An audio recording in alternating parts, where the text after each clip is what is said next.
Hello दोस्तों, नमस्कार। SM किसी चैनल में मैं आप सभी लोगों का दिल से बहुत बहुत स्वागत करता हूं।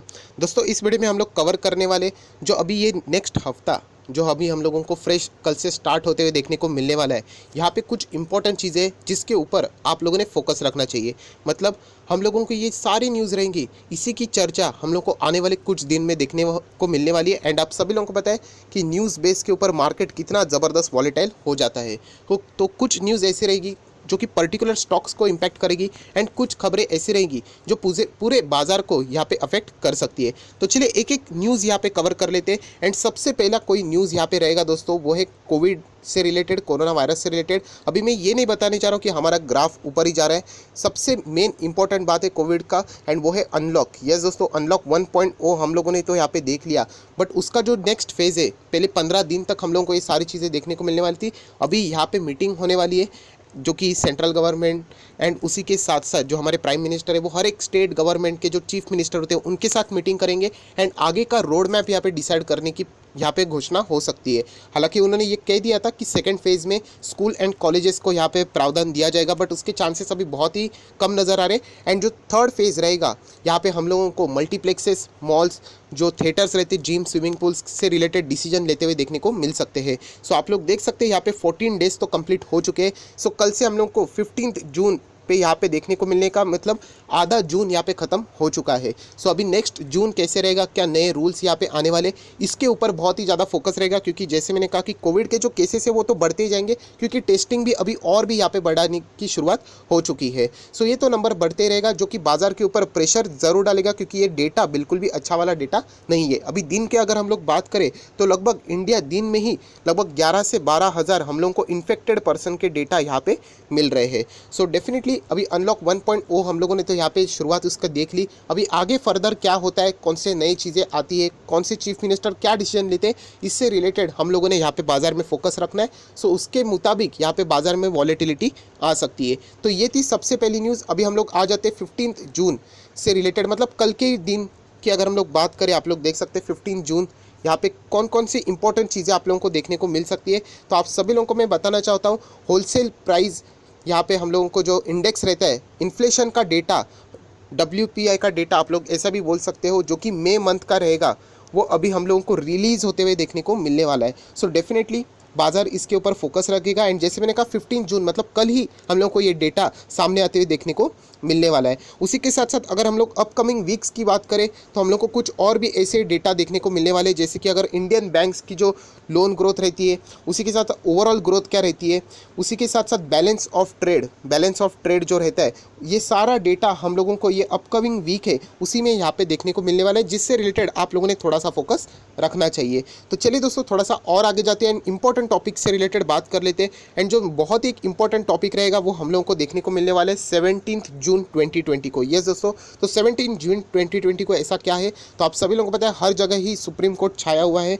एंड जो मोरेटोरियम का डिसीजन है, आप सभी लोगों को पता है कि 3 दिन के लिए यहाँ पे जो केस थी हम लोगों को आगे एडजॉर्न करते हुए देखने को मिली थी। एंड इसी से रिलेटेड सुप्रीम कोर्ट जो जिन्होंने सेंट्रल एंड उसी के साथ साथ जो RBI है उनको ये क्वेश्चन पूछा था कि यहाँ पे इंटरेस्ट ऑन इंटरेस्ट यहाँ पे हम लोगों को मतलब जो चीज़ें हैं वो वे ऑफ होते हुए क्यों नहीं देखने को मिल सकती, जिसके बदौलत बैंक्स यहाँ पे प्रेशर में हम लोग को वापस देखने को मिल सकती है। सो जो भी सुनवाई रहेगी आप सभी लोगों को पता है यहाँ पे हम लोग कह सकते हैं 17 जून, ये बहुत ही इंपॉर्टेंट यहाँ पे डेट होने वाली, क्योंकि इस वक्त हम लोगों को बैंक्स के साथ साथ NBFCs में भी बहुत ज़्यादा हलचलें देखने को मिल सकती है। सो 17 तारीख को हम लोगों को यही देखना है कि RBI यहाँ पे क्या क्लैरिफिकेशन देती है मोरेटोरियम इंटरेस्ट से रिलेटेड, एंड उसके बाद फर्दर सुप्रीम कोर्ट यहाँ पे जजमेंट देगा, फाइनल सुनवाई होगी या फिर नेक्स्ट यहाँ पे एक्सटेंड हो सकते हैं, एडजॉर्न हो सकती है, यही अभी हम लोगों को यहाँ पे देखने का है। बट येस, बहुत ही इंपॉर्टेंट वो दिन रहने वाला है, जबकि पूरे बाजार का फोकस यहाँ पे सुप्रीम कोर्ट के ऊपर ज़रूर रहने वाला है। उसके बाद 17 के बाद आप सभी लोगों को पता आएगी तो 18 तारीख एंड 18 जून भी बहुत ही इंपॉर्टेंट रहने वाला है। एंड 18 जून की अगर मैं बात करूँ तो वापस अगेन हम लोगों को यहाँ पे सुप्रीम कोर्ट वापस छाते हुए देखने को मिलने वाला है, क्योंकि सुप्रीम कोर्ट के हाथ में बहुत कुछ डिसीजन रहने वाले हैं। एंड 18 जून की अगर हम लोग बात करें तो वो रहने वाला है AGR ड्यूज से रिलेटेड। यस दोस्तों, एंड AGR ड्यूज की अगर हम लोग बात करें तो बाकी के कंपनीज़ हैं वो भी इसी केस में है। जैसे कि हम लोग एयरटेल की भी बात करें, बट यूजुअली सबका फोकस एक ही कंपनी के ऊपर होने वाला है एंड उसका नाम है वोडाफोन आइडिया। आप सभी लोगों को पता है क्योंकि वोडाफोन आइडिया ही एक ऐसी कंपनी है जिसके ऊपर बहुत ज़बरदस्त हम लोगों को हेवी ड्यूज़ देखने को मिलते हैं, which is approximately 58,254 crore. So definitely हम लोग कह सकते हैं कि इतना हेवी कर्जा हम लोगों को वोडाफोन आइडिया के ऊपर देखने को मिल रहा है एंड बहुत ही कम भुगतान, उन्होंने लगभग 6,900 करोड़ के आसपास का भुगतान कर दिया है। सो बहुत बड़ी अमाउंट उनको अभी भी यहाँ पे पे करनी है एंड जिस तरीके के स्टेटमेंट हम लोगों को देखने को मिले थे, एंड कोई छोटे मोटे पर्सन से स्टेटमेंट नहीं थे, कुमार मंगलम बिरला जी ने ही यहाँ पे स्टेटमेंट बता दिए थे कि अगर हम लोगों को कोई राहत नहीं मिली, एंड उन्होंने 2 राहत की डिमांड की थी, आइदर हमारा जो पैसा है वो कम कर दो, ड्यूज़ कम कर दो, या फिर हमें एक्सटेंशन दे दो। सो ड्यूज़ कम करने की बात तो पहले ही उड़ा दी थी कि यहाँ पे पैसा तो कम नहीं होगा, पैसा तो पैसा लेना ही पड़ेगा। सो एक्सटेंशन की भी बात की थी एंड उसके लिए 20 साल का एक्सटेंशन मांग रहे थे, तो सुप्रीम कोर्ट ने उसको भी उड़ा दिया। 20 साल किसने आगे तक देखा है, ये सुप्रीम कोर्ट ने यहाँ पे बता दिया था एंड सीधा सीधा यहाँ पे उनको कह दिया था जितने भी जिनके ड्यूज़ बाकी है, जितने भी कंपनीज़ को, कि आप लोग यहाँ पे रोड मैप हम लोगों को इस बार लिख के दे दो कि आप लोग कैसे यहाँ पे करने वाले। अननेसेसरीली यहाँ पे केस यहाँ पे एक्सटेंड होते ही चला जा रहा है। सो ये बहुत बहुत बहुत ज़्यादा इंपॉर्टेंट दिन होने वाला है। स्पेसिफिकली अगर हम लोग बात ही करें तो वोडाफोन आइडिया से रिलेटेड, क्योंकि उनका सर्वाइवल बहुत ही ज़्यादा हम लोगों को खतरे में देखने को मिल रहा है, क्योंकि उन्हीं के यहाँ पे स्टेटमेंट हम लोग को सुनने को मिला था कि इतना बड़ा अमाउंट हम लोग कहाँ से दें, हमारे पास सैलरी देने के लिए पैसा नहीं है। सो डेफिनेटली पूरा फोकस वोडाफोन आइडिया के ऊपर रहने वाला है एजीआर ड्यूज से मामले से रिलेटेड। सो यहाँ पे सुप्रीम कोर्ट का क्या फाइनल डिसीजन आता है उसके ऊपर सभी लोगों की नज़रें ज़रूर टिकी होगी। एंड उसी के साथ साथ बहुत सारे एक्सपर्ट को भी पूछा गया कि आपको क्या लगता है यहाँ पे अगर बीच का रास्ता भी निकालने की कोशिश की जाती है, क्योंकि फिलहाल की जो स्थिति है आप सभी लोगों को पता है कि अगर किसी भी कंपनी का बंद हो जाना, बहुत सारे लोग अनएम्प्लॉयड की तरफ बढ़ जाएंगे। फिलहाल अभी का डेटा आप सभी लोगों को पता है, हम लोग ऑलरेडी रिसेशन की ओर बढ़ चुके हैं, जॉब बहुत सारे लोगों के जा चुके हैं। उसमें ही एक बड़ी कंपनी अगर वो बंद हो जाती है तो यहाँ पे बहुत बड़ा यहाँ पे प्रॉब्लम सामने आ सकता है। सो डेफिनेटली यहाँ पे बीच का रास्ता फाइंड करने की ज़रूर कोशिश की जाएगी, क्योंकि एक थर्ड कॉम्पिटिटर भी ज़रूर मार्केट में चाहिए टेलीकॉम से रिलेटेड। एंड यहाँ पे जैसे मैंने आप लोगों को बताया कि बहुत सारे एक्सपर्ट ने यहाँ पे बता दिया कि अगर कोर्ट यहाँ पे पूछती है कि अगर आपको एक्सटेंशन चाहिए तो कितना चाहिए, मैक्स टू मैक्स यहाँ पे अगर हम लोग बात करें तो 15 ईयर्स, यस दोस्तों 15 ईयर्स पीरियड तो एटलीस्ट चाहिए एजीआर ड्यूज़ की, अगर हम लोग बात करें पेमेंट से रिलेटेड एंड उसके सर्वाइवल से रिलेटेड। सो बहुत ही पेचीदा केस है हम लोग को यहाँ पे देखने को मिलने वाला है कि क्या अभी फाइनल डिसीजन यहाँ पे कोर्ट यहाँ पे लेने वाली है, जो कि हम लोगों को 18 जून को यहाँ पे देखने को मिलने वाला है। सो पूरी बाजार की जो नज़रें रहने वाली इस वक्त सुप्रीम कोर्ट के डिसीजन के ऊपर ही रहने वाली, फर्स्ट मोरेटोरियम से रिलेटेड एंड उसके बाद एजीआर ड्यूज से रिलेटेड। एयरटेल भी इसी मामले में, बट एयरटेल ने ऑलरेडी कह दिया कि हमारे जितने भी ड्यूज़ है हम लोग पे करने के लिए तैयार है, तो इतनी कोई टेंशन की बात वहाँ पर दिखाई नहीं देने वाली है।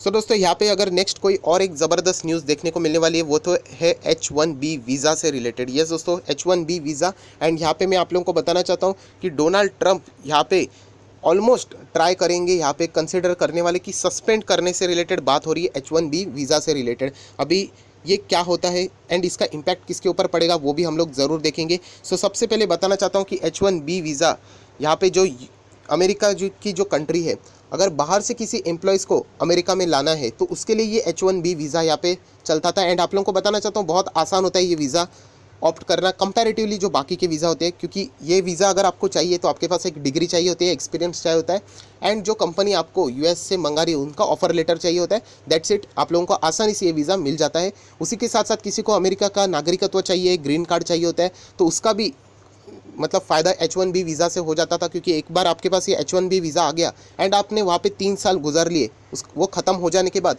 आप वहाँ के नागरिकता के लिए यहाँ पे अप्लाई भी कर सकते थे। वो बात छोड़ दीजिए, बट येस H1B वीज़ा को यहाँ पे डोनाल्ड ट्रंप सस्पेंड करने की बात रख रहे हैं। उसका प्रपोजल यहाँ पे आप देख सकते हैं सामने आ चुका है, क्योंकि आप सभी लोग पता है अमेरिका में ही रिसेशन ऑलरेडी स्टार्ट हो चुका है। एंड अगर बाहर के दुनिया के ही लोग कंसिस्टेंटली अगर आते ही रहेंगे अमेरिका में तो डेफिनेटली बहुत ज़्यादा कंपटीशन बढ़ जाएगा एंड रिसेशन का जो डेटा है वो और भी स्पाइक होने की चांसेस हम लोग को यूएस में देखने को मिल सकते हैं। सो इसीलिए ये H1B वीज़ा को सस्पेंड करने की बात यहाँ पे छेड़ी गई है एंड अभी इसी वीक में हम लोग को देखने को मिलने वाला है कि आगे जाके क्या होने वाला है। सो जैसे मैंने कहा कि H1B वीज़ा अगर सबसे पॉपुलर अगर हम लोग इंडियन की बात करें तो यस इंडियन आईटी सेक्टर में face the hit if the US suspend H1B visa. जितने भी आईटी कंपनीज आप सभी लोगों को बताएं, इन्फोसिस हो और भी जितने आईटी कंपनीज जो हम लोग को विदेश में देखने को मिलती है, जैसे विप्रो हो, TCS जैसी भी कंपनियां, हम लोग को सारे जितने भी आईटी कंपनीज जो यूएस से रिलेटेड हो, ये सारी कंपनीज़ में हम लोगों को अभी प्रेशर देखने को मिलेगा, क्योंकि H1B वीज़ा ही होती है जो कि यहाँ से वो टेक्निकल्स अपने जो एम्प्लॉयज़ रहते थे वो वहाँ पे भेज देते थे। सो अभी इसके ऊपर क्या डिसीजन आएगा, इसके ऊपर भी पूरा बाजार का यहाँ पे फोकस रहने वाला है। सो इतने इंपॉर्टेंट न्यूज़ थे जो कि मैंने आप लोगों को यहाँ पे कवर करके बता दिया। और भी अलग अलग न्यूज़ है, बट यहाँ पे हम लोग टाइम वेस्ट नहीं करेंगे। जैसे कि हम लोग कह सकते हैं बहुत सारे कंपनीज़ के Q4 के भी नंबर्स यहाँ पे हम लोग को देखने को मिलने वाले हैं। सो जो मेजर न्यूज़ थे वो मैंने आप लोगों को यहाँ पे बता दिए, उनके ऊपर आप लोगों ने फोकस रखना है। जैसे कि समराइज़ कर लेते वीडियो को ख़त्म करने से पहले, सबसे पहले जो अनलॉक से रिलेटेड आगे का प्रोसीजर क्या रहेगा, फेज़ 2 फेज़ 3, इससे रिलेटेड बातचीत होने वाली है जिसका इम्पैक्ट पूरे बाजार के ऊपर रहेगा। सेकंड, अगर हम लोग बात करें तो स्पेसिफिकली WPI जो इंडेक्स का जो इन्फ्लेशन का डेटा है वो सामने आएगा। अगर थर्ड अगर हम लोग बात करें तो बहुत ही इंपॉर्टेंट है, AGR ड्यूज़ से रिलेटेड क्या यहाँ पे आउटकम आता है वो देखना है। मोरेटोरियम से रिलेटेड क्या इंटरेस्ट वेव ऑफ होने वाला है, उसका डिसीजन क्या रहेगा, सुप्रीम कोर्ट क्या बताएगा, उसके ऊपर फोकस रहने वाला है। उसी के साथ साथ फिफ्थ अगर बात करें H1B वीज़ा है, उसका डिसीजन अभी आगे सस्पेंड होगा या नहीं होगा, किस हद तक होगा, इसके ऊपर सारी चर्चा यहाँ पे होने वाली है। सो ये हफ्ता आप लोग देख सकते हैं इन 5 हॉट टॉपिक्स से रिलेटेड यहाँ पे कवर रहेगा, जो कि बाजार में यहाँ पे स्टॉक स्पेसिफिकली यहाँ पे इम्पैक्ट ला सकता है या फिर पूरे मार्केट में भी यहाँ पे हलचलें क्रिएट कर सकता है। सो आई होप आशा करता हूँ क्या क्या हफ्ते में इस हो सकता है ये ऑलरेडी मैंने आप लोगों को बता दिया। तो अगर आपको ये वीडियो अच्छा लगे तो ज़रूर इसको लाइक करना, दोस्तों के साथ शेयर भी करना। So that's it, thank you very much दोस्तों, we will be meeting in our next video. तब तक के लिए बाय बाय।